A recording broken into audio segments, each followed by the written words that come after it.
खैर मकदम है आपका समय न्यूज नेटवर्क में और आप देख रहे हैं उर्दू न्यूज चैनल आलमी समय। खबरनामे के साथ हाजिर हूं मैं खालिद रजा खान। सबसे पहले नजर डालते हैं अब तक की हेडलाइंस पर।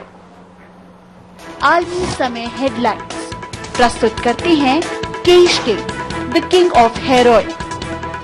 गुरुजी ठंडाई और शरबत और मनीग्राम आपको नजदीक लाए।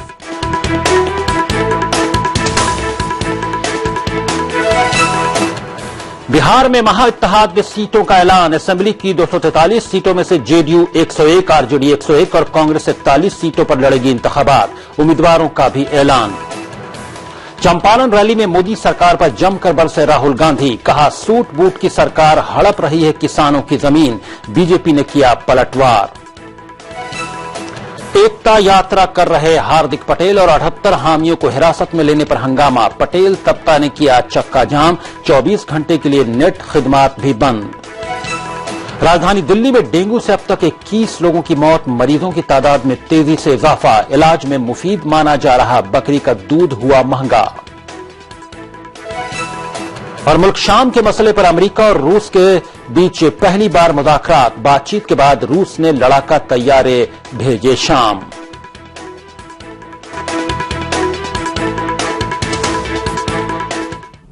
आप देख रहे हैं खबरनामा। अब खबरें तफसील से। बिहार में महागठबंधन में सीटों का ऐलान हो गया है।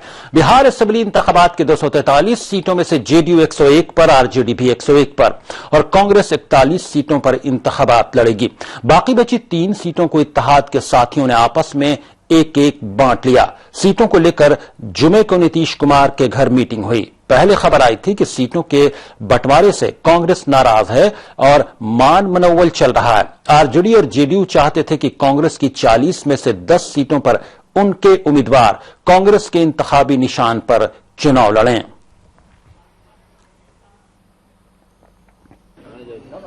हम तीनों पार्टियों के बीच में जनता दल राजद और कांग्रेस के प्रतिनिधियों के द्वारा सूची पर 243 क्षेत्र के निर्वाचन क्षेत्र जो बिहार में हैं, उन पर आपस में मिलकर के सहमति के बिंदुओं पर सभी सीटों पर हम लोगों ने पहुंचने का काम किया और यह एक बड़ी उपलब्धि है। एक बड़ी उपलब्धि इस मामले में कि 243 सीटों का जिस ढंग से हम लोगों ने बंटवारा किया है, इसमें आपने आपसी सौहार्द देखा है और जो बिहार की चुनौती हम लोगों ने स्वीकार किया है और देश के सामने जो आसन संकट है, जो भाजपा के नीतियों के चलते, भाजपा की घोषणा के चलते, भाजपा सरकार के कामकाज के चलते, भाजपा सरकार के ऊपर घोषणाओं को अमल नहीं करने की वजह से तो हम लोग सभी बिंदुओं पर सहमति पर पहुंच गए। वाल्मीकि नगर का सीट आईएनसी को, राष्ट्रीय कांग्रेस पार्टी को गया। रामनगर पश्चिम चंपारण का सीट कांग्रेस पार्टी को गया। नरकटियागंज का सीट कांग्रेस पार्टी को गया। बगहा की सीट जदयू के कोटे में गया। लौरिया का सीट आरजेडी के कोटे में गया। नौतन का सीट जेडीयू के कोटे में गया। चनपटिया का सीट जेडीयू के कोटे में गया। बेतिया का सीट बेतिया का सीट कांग्रेस के कोटे में गया। उधर इंतखाबात से पहले जेडीयू को झटका लगा है। जेडीयू के एक सिटिंग एमएलए सतीश कुमार ने पार्टी छोड़ दी है। सतीश कुमार ने बीजेपी ज्वाइन कर लिया है। वो राघोपुर से पार्टी के एमएलए थे। पिछली बार उन्होंने असेंबली इंतखाबात सीएम राबड़ी देवी को हरा कर जीता था, लेकिन इस बार ये सीट आरजेडी के खाते में चली गई है और वहां से लालू राबड़ी के बेटे की इंतखाबात लड़ने की खबर है।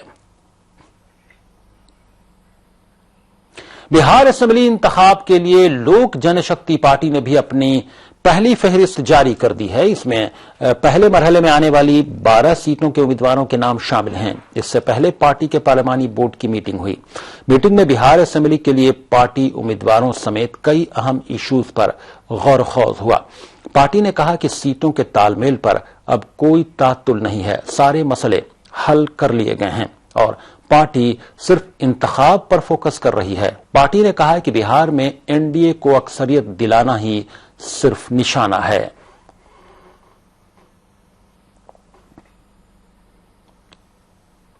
एलजेपी के उम्मीदवारों की पहली फहरिस्त जारी होते ही टिकट बंटवारे का तनाजा वहां भी शुरू हो गया है।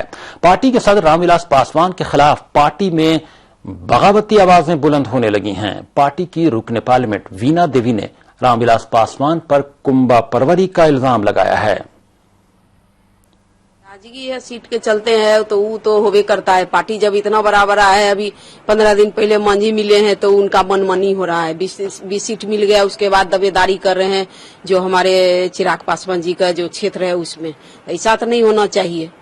जो आदमी 20 दिन पहले मिल गया उन पर विश्वास कौन करेगा? कभी वो कुछ बोलते हैं, कभी कुछ बोलते हैं। इसीलिए हमको कल गुस्सा भर गया। उनको भी देखे कि जो लोजपा अगर टिकट देगा भाजपा करेंगे, वो करेंगे, तो उनका मनमानी तो नहीं चलेगा। हम लोग तो 15 महीना से जुड़े हुए हैं, पार्टी में भी हैं और क्या कहता है सरकार भी हमारा केंद्र में है, तो जो वो मनमानी करेंगे वो तो चलेगा नहीं मनमानी। इसीलिए हमको गुस्सा भर गया कि वो लोग जो 4 दिन पहले मिला है वो मनमानी करेगा, उसको 20 सीट मिल गया। उसके बाद फिर भाजपा से जहां जहां वो बोल दिए कि जे अमित शाह जी की जहां कहेंगे मांझी जी वहां सीट देंगे। ऐसा नहीं होना चाहिए। हम लोग भी हैं साथ में, हमारा 6 साथ में है, तो एगो तो निश्चित जी बेईमानी कर लिए, 6 हम लोग हैं, तो उसके हिसाब से तो हमको मिलना चाहिए। तो इसीलिए हम गुस्सा हो गए कि अगर उनको मनमानी चलेगा तो हम लोग नाराज हो गए। एनडीए के दूसरे हलीफ हिंदुस्तान अवामी मोर्चा ने भी अपने उम्मीदवारों की पहली लिस्ट जारी कर दी है। इसमें 13 उम्मीदवारों के नाम हैं। पार्टी के सदर जीतन राम मांझी मखदूमपुर सीट से इलेक्शन लड़ेंगे। इस फहरिस्त में 2 मुस्लिम लीडर भी हैं। पार्टी ने दरभंगा से नौशाद आलम और सुरसंड से शाहिद अली खान को उम्मीदवार बनाया है। इसके अलावा लिस्ट में वृषण पटेल और शकुनी चौधरी के नाम भी शामिल हैं। बिहार चुनाव में पहली बार बने तीसरे मोर्चे को एक और साथी मिल गया है। एमपी पप्पू यादव ने भी थर्ड फ्रंट की कमान थाम ली है। इसका ऐलान शाम में होने की उम्मीद थी। तीसरे मोर्चे में अब तक समाजवादी पार्टी और एनसीपी शामिल हैं और अब पप्पू यादव भी इसमें शामिल हो गए हैं।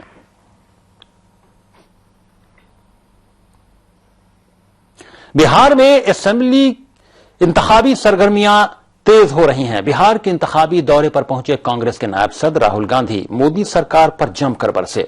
राहुल गांधी ने कहा कि बिहार को बचाने की जरूरत है, क्योंकि अगर मोदी की सरकार आई तो गुजरात से 2-3 सूट बूट वाले लोग आएंगे और आपकी जमीन छीन लेंगे। राहुल ने कहा कि पता नहीं सच या झूठ, ये कहा जा रहा है कि मोदी जी चाय बेचते थे लेकिन उनके कपड़े बेहतर होने लगे। कुर्ते से आगे बढ़कर वे 15 लाख रुपए के सूट पहनने लगे हैं। 2 लाख नौकरियां देने का वादा किया था, महंगाई कम करने का वादा किया था, लेकिन क्या 1 साल में कुछ हुआ? इस मौके पर राहुल गांधी ने कहा कि राजस्थान में स्कूल अस्पतालों की निजकारी हो रही है। उनके इख्तिदार वाली रियासतों में घोटाले शुरू हो गए। मगरबी चंपारण में एक इंतखाबी रैली में राहुल ने मोदी हुकूमत की नीयत और पॉलिसियों पर जमकर सवाल खड़े किए। रैली को मुत्तहिदा महाज के लीडरान ने भी खिताब किया। इनमें कांग्रेस के अलावा जेडीयू के केसी त्यागी और आरजेडी के नौजवान लीडर और लालू प्रसाद यादव के बेटे तेजस्वी यादव भी रैली में शामिल हुए। धन्यवाद। राहुल जी लोग कहते हैं कि मोदी जी चाय बेचते थे, मगर अगर आप आज मोदी जी को देखें, मोदी जी बैठे हैं, साफ सुथरे कपड़े हैं और वहां पे 50 लोग बैठे हैं, हर एक के पास अच्छा सा सूट है, महंगी पेन है और वो उनको बता रहे हैं कि भैया इकोनॉमी में क्या होगा। फिर बात उठी रोजगार की। अगर आप रोजगार लाना चाहते हो तो जो रोजगार के बारे में जानता है उससे बात करो। जो अपना खून पसीना देता है, जो फैक्ट्री में काम करता है, जो मजदूरी करता है, उससे जाके बात करो, वो आपको बताएगा रोजगार कैसे आएगा हिंदुस्तान में। राहुल गांधी की तनकीद पर बीजेपी तर्जुमान एमजे अकबर का क्या कहना है, हम आपको सुनवाते हैं। राहुल गांधी जी जो पूरी स्पीच अपनी पढ़ रहे थे, उनको एक नया स्क्रिप्ट राइटर चाहिए। ये कहीं अटक गए हैं एक फ्रेज में जो सच्चाई से बहुत दूर है। और मैं जो सुन रहा था स्पीच इनकी, भाई सच तो कुछ भी नहीं था उसमें, लेकिन पॉलिटिकल अकल भी कम थी। अब समझ में आता है क्यों इनके जो खुद के जो एलाइज हैं, जो जेडीयू है, आरजेडी है, ये क्यों इनके साथ स्पीच देना नहीं पसंद करते हैं, क्यों नीतीश जी और लालू जी इनके मंच में नहीं आते हैं। क्योंकि मतलब ये इमेच्योरिटी की बातों के साथ शायद वो अपने आप को नहीं जोड़ना चाहते हैं। और देखिए, वैसे राजनीति में कुछ बोलता है, कुछ सुनता है आदमी, लेकिन इतना सरासर झूठ भी नहीं बोलना चाहिए। वहीं आरजेडी की नुमाइंदगी करने पहुंचे लालू यादव के बेटे तेजस्वी ने बीजेपी पर जमकर निशाना साधा। राहुल गांधी का इस्तकबाल करते हुए तेजस्वी ने कहा कि जोड़ने और तोड़ने वालों को पहचानने की जरूरत है। हम जोड़ने की बात करते हैं तो ये तोड़ने की बात करते हैं, हम देने की बात करते हैं तो ये छीनने की बात करते हैं, हम समाज के अंतिम पंक्ति पे बैठे हुए लोगों की बात करते हैं तो ये समाज के जो सबसे आगे खड़ा जो व्यक्ति है उसकी बात करता है। मगर हम लोगों को, सब लोगों को एकजुट होकर के, सभी समाज के लोगों को, सभी धर्म के लोगों को एकजुट करके हम लोगों को लेकर के चलने का काम करना चाहिए। हमारे नेता, हमारे पिता लालू जी ने सामाजिक न्याय करके, मंडल कमीशन को लागू करके आपकी आवाजों को, गरीबों की आवाजों को बुलंद करने का काम किया, आपको अधिकार देने का काम किया, आपको सम्मान देने का काम किया। मगर आज जो भी उस समय जो हम लोगों के सामाजिक न्याय के लड़ाई में नहीं आए थे, वो लोग पीछे छूट गए। मगर अब हम लोगों को सबको साथ लेकर के चलने का काम करना है। और इस बार सामाजिक न्याय के साथ हम लोग आर्थिक न्याय का भी हम लोग काम करने का काम करेंगे। खबरनामे में वक्त हो गया एक ब्रेक का, फौरन हाजिर होते हैं कुछ और खबरों के साथ। आप देखते रहिए आलमी समय।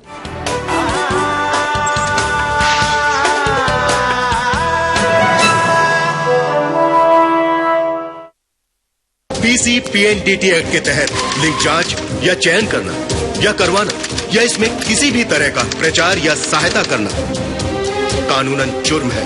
इसमें 5 साल तक की सजा और 1 लाख रुपए तक का जुर्माना हो सकता है। जांच करने वाले डॉक्टर का लाइसेंस रद्द किया जा सकता है। मार्च 2015 तक ऐसे 271 केसेस में सजा सुनाई जा चुकी है। कब समझोगे? जेल जाने के बाद। लिंक चयन के विरुद्ध आवाज उठाएं, अपने जिला अधिकारी को तुरंत सूचित करें।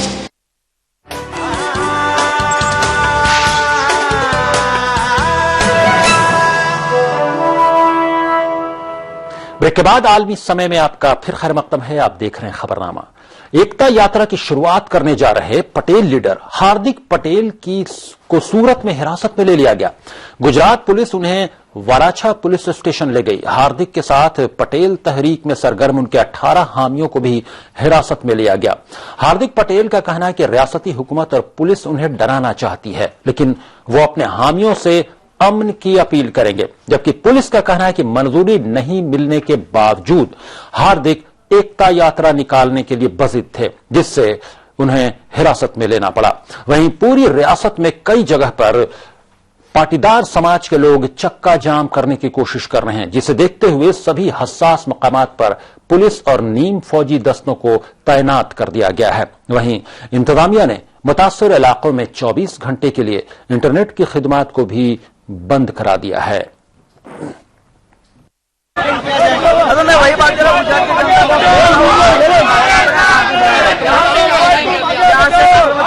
कांग्रेस के साथ सब लोग यहाँ से रैली निकालेंगे, कांग्रेस से हजारों लोग हमसे जुड़ेंगे। आप कांग्रेस जा रहे हैं? हाँ, सब लोग साथ में जा रहे हैं। वहीं पटेल समाज के तर्जुमान ने हार्दिक को हिरासत में लेने पर क्या कहा, ये वो सुनते हैं। देखिए, ये डेमोक्रेसी है। यहाँ पे अपनी आवाज जनतांत्रिक तरीके से शांति से अगर कोई उठाना चाहे तो उसको पूरा हक होना चाहिए। ये हमारा संविधान हमें इस चीज का हक देता है कि अपनी आवाज हम उठा सकें। ये पूरी तरह से जो है ये तानाशाही है, ये डेमोक्रेसी के खिलाफ है। और जिस तरीके से गुजरात सरकार ने केंद्र सरकार के इशारे पे जो ये कदम उठाया है, इसका परिणाम पूरे देश में इन्हें देखने को मिलेगा। हमारे हार्दिक जी के समर्थन में मध्य प्रदेश में, उत्तर प्रदेश में, राजस्थान में सब जगह के कार्यकर्ताओं ने ये तय किया है कि हम उनके समर्थन में शांतिप्रिय तरीके से हम अपने उनके समर्थन में मार्च निकालेंगे और धरना प्रदर्शन करेंगे। मारूफ वकील और आम आदमी पार्टी के लीडर एचएस फुल्का ने पार्टी के सभी ओहदों से इस्तीफा दे दिया है। दिल्ली में प्रेस कॉन्फ्रेंस करके उन्होंने इसका ऐलान किया है। हालांकि इस इस्तीफे की वजह उन्होंने अपनी मसरूफियत को ही करार दिया है। सियासी हलकों में ये खबरें भी आम हैं कि पंजाब के लिए पार्टी की पॉलिसी से नाराज होकर ही उन्होंने पार्टी छोड़ने का फैसला किया है। इससे पहले पंजाब से लोकसभा के 2 एमपी धर्मवीर गांधी और हरिंदर सिंह खालसा को पार्टी मुखालिफ सरगर्मियों की वजह से पार्टी से बाहर कर दिया गया था। लोकसभा में आम आदमी पार्टी के 4 एमपी थे और चारों पंजाब से ही चुनकर आए थे। इनमें से 2 को पार्टी से बाहर का रास्ता दिखाया जा चुका है और इसके बाद अब फुल्का के पार्टी छोड़ने को भी पार्टी के अंदरूनी बेचैनी से ही जोड़कर देखा जा रहा है। लेकिन फुल्का ने कहा है कि 1984 के फसादात के केस की मसरूफियत के सबब वो पार्टी के ओहदे छोड़ रहे हैं। इस मौके पर उन्होंने अपना एक खुला खत भी जारी किया है।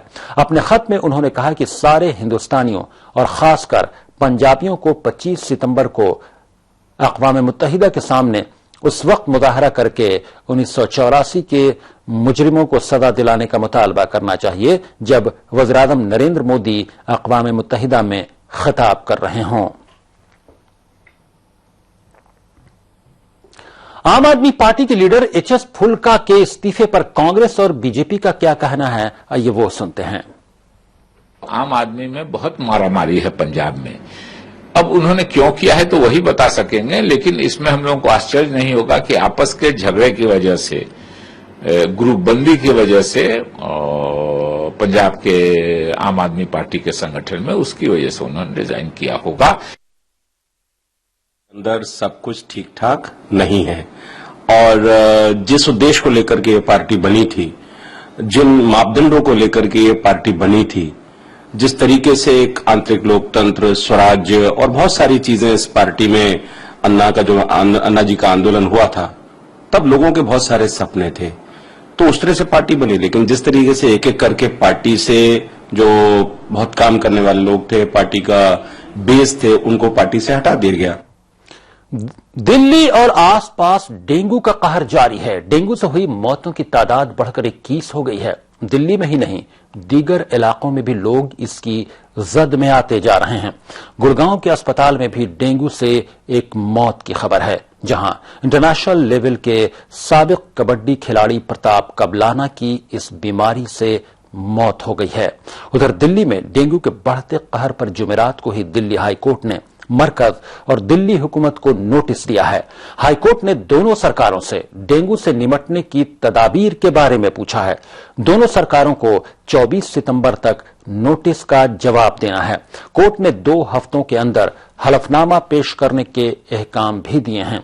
आपको बता दें कि इस साल डेंगू ने 19 सालों का रिकॉर्ड तोड़ दिया है। सिर्फ दिल्ली में अब तक 21 लोगों की मौत हो चुकी है। गुज़श्ता 24 घंटों में अस्पतालों में 300 से ज्यादा नए केसेस सामने आ चुके हैं। इस बीच सरकार ने डेंगू के इब्तिदाई टेस्ट की फीस 600 रुपए कर दी है और प्लेटलेट्स की जांच की फीस 50 रुपए मुकर्रर कर दी है।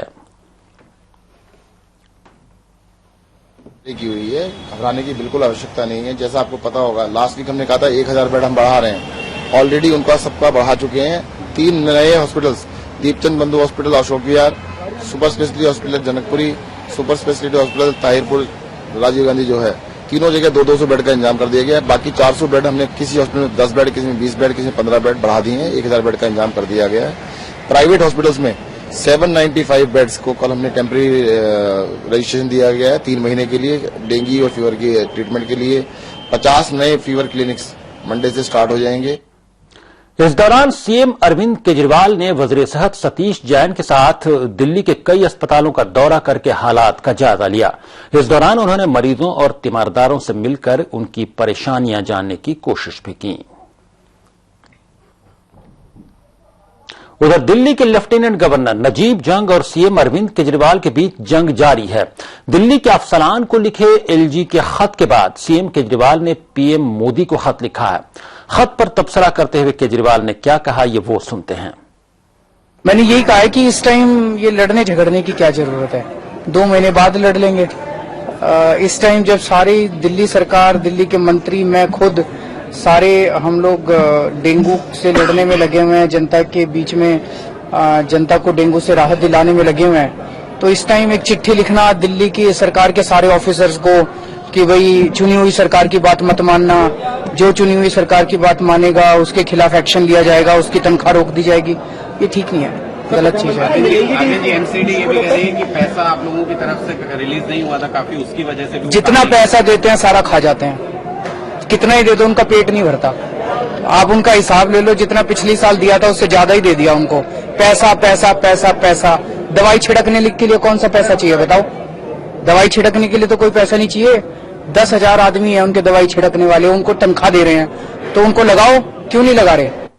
वहीं इस रस्साकशी पर कांग्रेस ने क्या कहा, यह भी सुनते हैं। I think this is something the governments are taking decisions. Why should we make a comment on that? I don't know what happened on the All India service is under the central government, but Delhi there is a different arrangement altogether. Delhi on the bureaucracy, the Delhi elected government do not have an absolute control.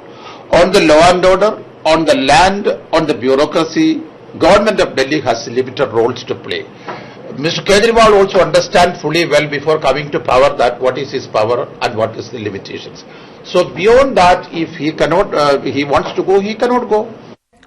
मुल्क के बहुत से इलाकों में dengue के मरीजों की तादाद बढ़ने से बकरी के दूध की मांग बढ़ गई है। कहा जाता है कि डेंगू बुखार की वजह से इंसान के खून में प्लेटलेट्स की जो कमी हो जाती है, उस कमी का इजाला करने में बकरी का दूध बहुत फायदेमंद है। बकरी के दूध की फरोख्त बढ़ने के बारे में क्या कहना है रांची के लोगों का, ये सुनते हैं। और एक खबर के मुताबिक बकरी का दूध तकरीबन 2,000 रुपए फी लीटर मिल रहा है। डेंगू की वजह से बकरी की दूध की डिमांड इतनी ज्यादा बढ़ गई है कि आप यकीन करें कि 2,000 रुपए तक की खबरें आ रही हैं कि फी लीटर दूध की, बकरी की दूध की कीमत हो गई है। खबरनामे में यहां पर रुकेंगे, एक और ब्रेक के लिए फौरन हाजिर होते हैं कुछ इंटरनेशनल खबरों के साथ। आप देखते रहिए आलमी समय।